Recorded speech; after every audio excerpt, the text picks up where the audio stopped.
This application will allow you to import job applications directly into your recruitment app.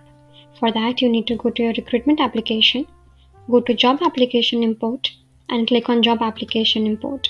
Here you have the option to upload the file type in CSV file or XLS file, upload your file, or else download sample files.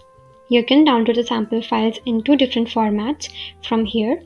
Now, select the file type and upload your file. Once your file is uploaded, import. And all your job applications will be imported with the data that you entered into your file. The data that you entered into your file but was not able to get imported, you will be able to see all that data in non-imported data also with a reason. You can see the stage data is not imported because it was not found in the system. I hope this video and this application will be helpful to you. For more such videos and Odoo related content, do not forget to follow us and subscribe.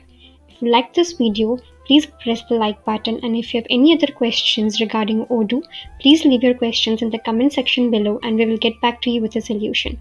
Until then, thank you.